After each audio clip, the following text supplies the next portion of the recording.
T'es-tu déjà arrêté pour réfléchir à une chose? Pourquoi certains hommes semblent impossibles à conquérir, comme si rien ne les affectait, comme s'ils étaient totalement immunisés à ton charme? Ce que je vais te révéler aujourd'hui, tu ne le trouveras ni dans les magazines de conseils amoureux, ni dans les vidéos virales de prétendus gourous de l'amour. Non.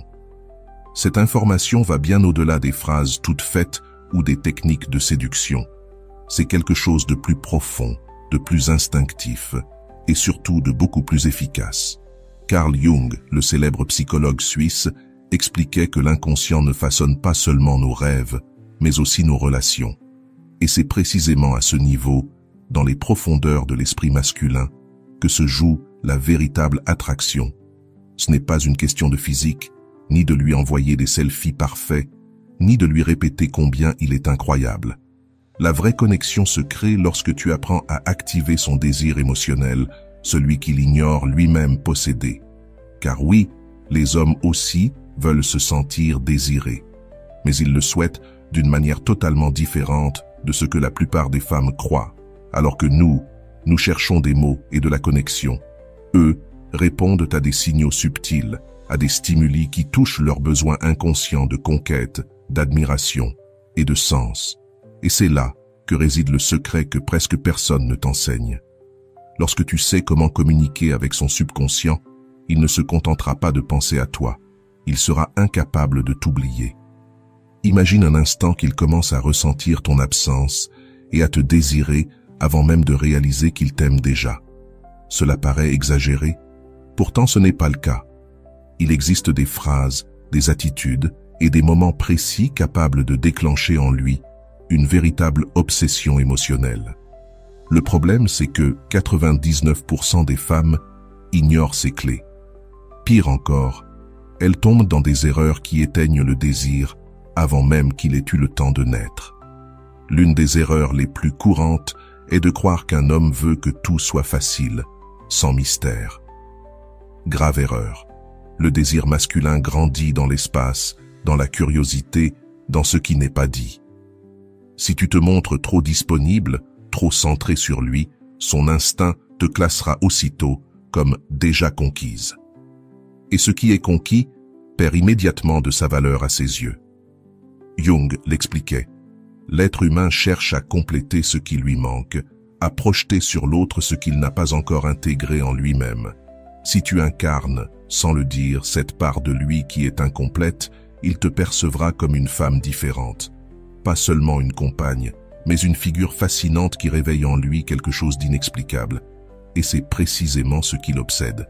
Avant de continuer, si tu n'es pas encore abonné à ma chaîne YouTube, je t'invite à le faire dès maintenant, en t'abonnant. Tu seras informé de toutes mes nouvelles vidéos, ce qui te permettra de ne rien manquer de contenu précieux. Je vais te raconter une histoire réelle. Une amie à moi, Valentina, était belle, charismatique et brillante. Pourtant, elle attirait toujours des hommes qui finissaient par se désintéresser au bout de quelques semaines. Elle croyait bien faire, envoyer des messages adorables, être toujours disponible, montrer un intérêt sincère. Mais c'était justement là son erreur.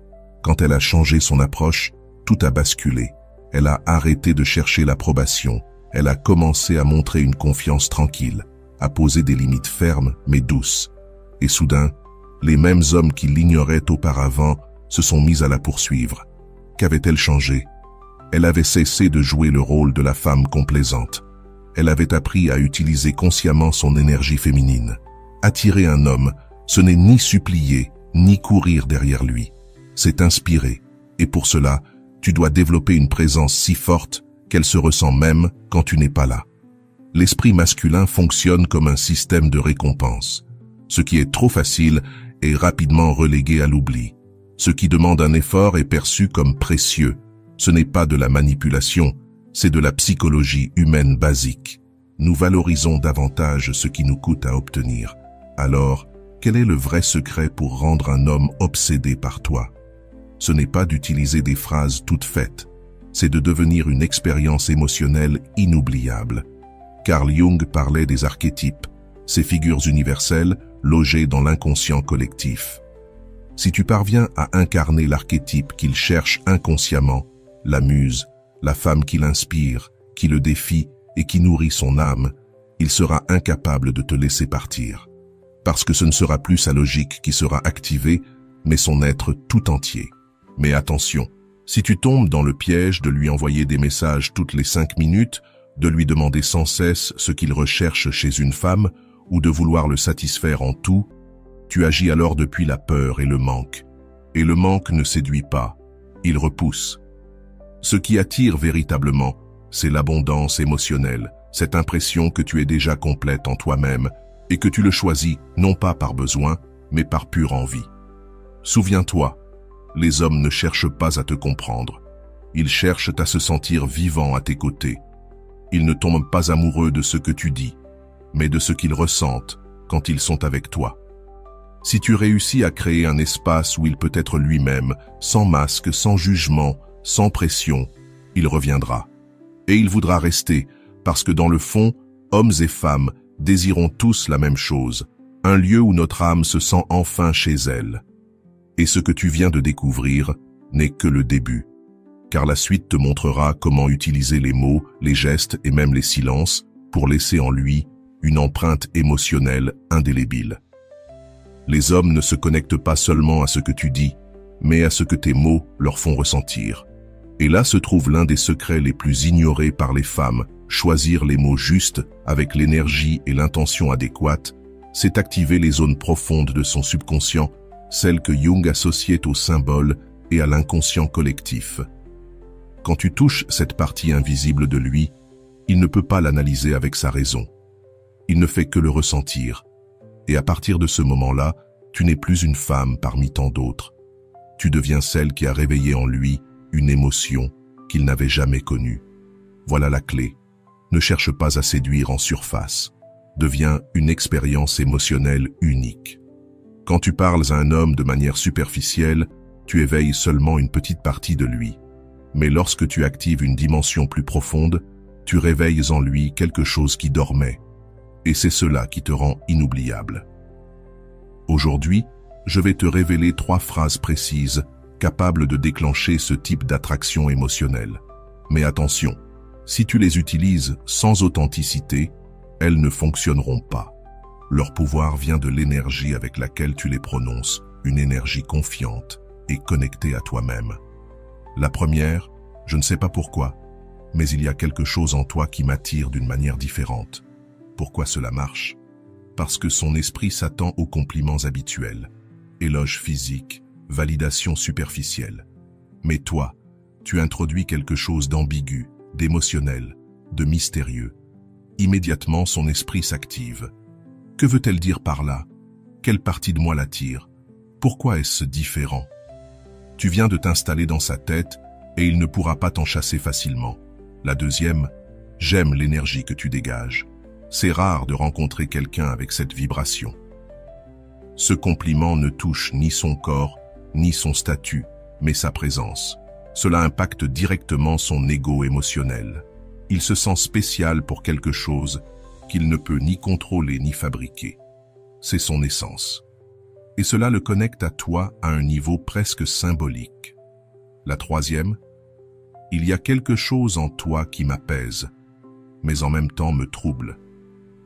Tu crées ici une tension émotionnelle, un mystère. Quand tu laisses une phrase ouverte, son esprit est obligé de chercher des réponses. Il commence à penser à toi, à se rappeler tes mots, à rechercher des indices. Comme le disait Jung, ce qui n'est pas résolu par le conscient continue d'être traité par l'inconscient. Félicitations, tu viens de devenir sa pensée répétitive. Mais attention, il existe aussi des erreurs qui détruisent cette attraction sans que tu t'en rendes compte. Peu importe ta beauté ou le soin que tu apportes à ton apparence, si tu commets ces erreurs, il perdra tout intérêt. Erreur numéro 1. Parler trop de toi. Beaucoup de femmes tombent dans ce piège face à un homme qui leur plaît. Elles veulent t'impressionner et se mettent à parler de leur voyage, de leur succès, de leurs projets. Mais à l'excès, cela ressemble à de l'autopromotion forcée. Lui, il perçoit cela comme de l'insécurité déguisée. Résultat, il se déconnecte émotionnellement, car tu ne lui laisses pas l'espace de te découvrir lui-même. Erreur numéro 2, être trop disponible. Répondre à ses messages immédiatement. Dire oui à tout. Annuler tes plans pour lui. Cela dégage une énergie de manque. Pas parce que tu veux, mais parce que tu as peur de le perdre. Et il le ressent. Jung disait que ce comportement active un archétype négatif, celui de la femme qui s'efface pour être acceptée. Quand un homme sent que tu réorganises tout ton monde juste pour obtenir son attention, il perd peu à peu le respect qu'il a pour toi. Dans son inconscient, tu passes du statut de priorité à celui d'option. Et un homme ne valorise jamais une femme qui se place elle-même comme un simple extra dans sa vie. Erreur numéro 3. Chercher constamment son approbation. La classique « Est-ce que je te plais? Je fais bien les choses avec toi? Tu es à l'aise avec moi ?» Ce qu'il désire, ce n'est pas une femme qui lui demande la permission d'être elle-même. Il est attiré par une femme qui se considère déjà comme suffisante, qui n'a pas besoin de sa validation parce qu'elle sait ce qu'elle vaut. Comme disait Carl Jung, quand tu reconnais ta propre valeur, quand tu intègres ton ombre et que tu embrasses ton essence sans peur, tu projettes un magnétisme qui n'a pas besoin d'explication. Erreur numéro 4. Montrer de la désespération émotionnelle. Lui envoyer des messages tout le temps, vérifier s'il est en ligne, demander sans cesse s'il t'aime. La désespération a une odeur, et cette odeur tue tout désir. Quand tu lui donnes l'impression qu'il est ta seule option, que tu as besoin de lui pour te sentir bien, il se déconnecte. Car ce qui attire, ce n'est pas le manque, mais l'abondance. Une femme émotionnellement abondante ne supplie pas, elle inspire. Alors, comment éviter ces erreurs sans perdre ton authenticité? Parle moins de toi et écoute davantage. Garde une part de mystère. Laisse-lui de l'espace pour qu'il ressente ton absence. Ne cherche pas son approbation. Reconnais ton propre pouvoir. Projette la sécurité depuis ton calme, pas depuis l'effort. Et surtout, n'essaie pas de l'impressionner, laisse-le avoir envie de t'impressionner. Mais voici une clé encore plus puissante. Comment lui parler avec naturel et confiance, même quand tu brûles d'envie de lui plaire. Tu as sûrement remarqué ces femmes qui ne sont ni les plus belles, ni celles qui correspondent aux standards parfaits.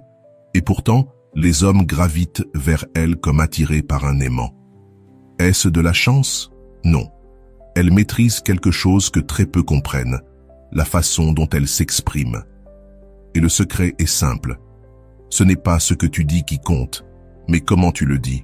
Et surtout, depuis quelle énergie tu le dis. La première règle d'or, parle lentement, avec des pauses. Parler vite révèle de l'anxiété. Parler avec calme et clarté projette une assurance magnétique. Un homme ressent alors qu'il est face à une femme qui n'a pas besoin de courir après l'attention, parce qu'elle est l'attention. La prochaine fois que tu parles avec lui, ralentis. Fais des pauses. Utilise le silence à ton avantage. Quand il te raconte quelque chose, ne réponds pas immédiatement. Regarde-le, souris doucement et dis par exemple « Tu sais, la plupart des gens ne disent jamais vraiment ce qu'ils ressentent. Avec toi, c'est différent. » À ce moment-là, tu ne parles plus à son esprit logique mais à son subconscient. Et c'est là que la vraie connexion profonde naît. Parler vite, c'est comme des feux d'artifice. Ça attire un instant, mais ça disparaît aussitôt. Parler lentement et calmement, c'est comme allumer une bougie dans une pièce sombre. Il n'aura aucune envie de l'éteindre. Et retiens bien ceci, la psychologie inverse est ton allié. Les hommes, comme les chats, s'obsèdent par ce qu'on leur cache. Ce qui est trop visible les ennuie. Mais si tu sèmes de petites doses de curiosité, il ne pourra pas s'empêcher de penser à toi. Ne lui donne pas toujours des réponses directes. Ouvre des cycles émotionnels. Laisse son esprit chercher, imaginer, interpréter. C'est ainsi que tu deviens inoubliable. Au lieu de lancer un compliment évident comme « tu es différent », dis plutôt « je ne sais pas si je devrais te le dire, mais il y a quelque chose en toi que très peu de personnes parviennent à voir. » Que se passe-t-il dans son esprit à ce moment-là? Il se demande « qu'a-t-elle vu en moi? Pourquoi ne veut-elle pas le dire? Qu'est-ce qu'elle sait ?» Tu viens d'activer son besoin de réponse. Et quand une femme parvient à générer cette curiosité, elle devient addictive. Quand il te demande ce que tu as vu en lui, Réponds avec un sourire et dis-lui « Je ne sais pas si je devrais te le dire, parce que si je te le dis, tu risques d'y penser toute la journée. » Boum, tu viens de planter une graine émotionnelle qui va continuer de germer dans son esprit. Et souviens-toi, quand un homme sent qu'il ne t'a pas complètement, c'est à ce moment-là qu'il te désire le plus. Marc Aurèle disait « L'esprit humain est conçu pour désirer ce qu'il ne peut pas contrôler. » Et Carl Jung renforçait « Ce qui ne devient pas conscient se manifestera dans ta vie comme un destin. » Quand tu réveilles en lui une émotion qu'il ne comprend pas, son subconscient la transforme en obsession. Mais parlons maintenant d'un point vital. Comment éviter de paraître désespéré ou en manque, surtout quand il te plaît vraiment? T'est-il déjà arrivé au début d'être tranquille, confiante, puis dès qu'il te donne un peu d'attention, de perdre le contrôle? Tu commences à lui écrire davantage, à lui poser des questions, à annuler tes activités pour lui, et soudain, pouf, il s'éloigne. Laisse-moi te raconter l'histoire de mon amie Camilla. Elle a rencontré un homme qui lui plaisait énormément. Au départ, il la voyait comme une femme sûre d'elle, attirante, mystérieuse. Mais quelques jours plus tard, Camilla est tombée dans le piège de l'anxiété. Elle lui répondait dans la seconde, lui écrivait « bonjour » et à bonne nuit tous les jours, et commençait à délaisser sa propre vie juste pour être disponible. Le résultat, il s'est éloigné et elle s'est retrouvée dans la fameuse « friend zone » plus vite qu'un message vu mais jamais répondu. Pourquoi cela est-il arrivé? Parce que, sans s'en rendre compte, Camilla lui montrait que sa vie tournait autour de lui. Et voici une vérité que beaucoup de femmes refusent encore d'accepter. Quand un homme sent que tu es le prix à gagner, il te désire. Mais quand il sent qu'il est ta priorité absolue, il s'éloigne. Alors, comment projeter une valeur irrésistible sans chercher à impressionner? Il n'y a qu'une clé, avoir ton propre monde, tes objectifs, tes passions, ton énergie féminine en expansion. Quand une femme vit depuis son centre, quand elle sait qui elle est, où elle va et ce qu'elle veut créer, elle envoie un message silencieux, mais extrêmement puissant à l'homme en face d'elle. Tu me plais, mais je ne suis pas ici pour te conquérir. Je suis ici pour découvrir si toi, tu mérites de faire partie de mon histoire. Et ce message, ma chère, est une véritable dynamite émotionnelle. Parce que les hommes ne s'obsèdent pas de ce qui les poursuit. Ils s'obsèdent de ce qui les défie, doucement, de ce qui les invite, mais jamais de ce qui les supplie. Être une femme en manque, c'est comme être un service de livraison à domicile. Il sait que tu es là, quand il veut, comme il veut, avec, en bonus, ton attention. Mais tu n'es pas là pour livrer l'amour comme une pizza extra fromage. Tu es là pour créer une expérience émotionnelle qu'il ne pourra jamais trouver ailleurs. Alors, que faire pour éviter de tomber dans le piège de l'approbation constante? Parle avec calme, sans anxiété de plaire. Priorise tes projets, tes rituels, ton évolution intérieure. Laisse ton énergie dire « j'ai des options et tu n'es pas mon seul centre d'attention ». Si tu es arrivé jusque-là, tu comprends déjà quelque chose que la majorité des femmes n'a jamais saisi sur l'attraction masculine. Ce n'est pas seulement ce que tu dis qui compte, mais surtout ce qu'il ressent quand tu le dis. Quand tu parles avec assurance, posément, avec des silences maîtrisés, il ne se contente pas d'entendre tes mots. Il ressent ton énergie. Et cette énergie lui dit « Je n'ai pas besoin de te plaire, je me plais déjà à moi-même ». Quand tu utilises la psychologie inverse avec subtilité, tu actives sa curiosité inconsciente. Cette même curiosité que Jung décrivait comme le moteur de nos obsessions émotionnelles. Il commence à penser à toi sans comprendre pourquoi. Et quand une femme entre dans cette zone de son esprit, une zone sans logique, uniquement faite d'émotions, elle devient inoubliable. Mais retiens ceci, cesse d'agir comme la gentille fille qui cherche l'approbation. Commence à construire un monde tellement passionnant, tellement vivant, que la seule chose à laquelle il pense, c'est comment en faire partie. Quand tu es connecté à ton but, à ta valeur, à ta lumière, tu deviens magnétique. Parce qu'au final, un homme ne tombe pas amoureux d'une femme qui le poursuit. Il tombe amoureux de celle qui l'inspire, qui le défie émotionnellement, qui le pousse à s'élever pour être à sa hauteur. Maintenant, c'est ton tour. Dis-moi, laquelle de ces stratégies t'a le plus surprise? Laquelle vas-tu appliquer en premier? Écris-le en commentaire, je vais lire et répondre personnellement. Et si cette vidéo t'a aidé, si elle t'a ouvert les yeux et donné de vraies armes pour réveiller le désir émotionnel chez un homme, mets un like et partage-la avec cet ami qui envoie encore de longs paragraphes à un homme qui ne lui répond même pas. Il est temps qu'elle aussi devienne une femme qu'on désire. Et pour conclure, retiens cette phrase de Marc Aurèle comme un mantra à garder dans ton cœur. Cesse de chercher l'approbation des autres et deviens la femme que personne ne peut ignorer.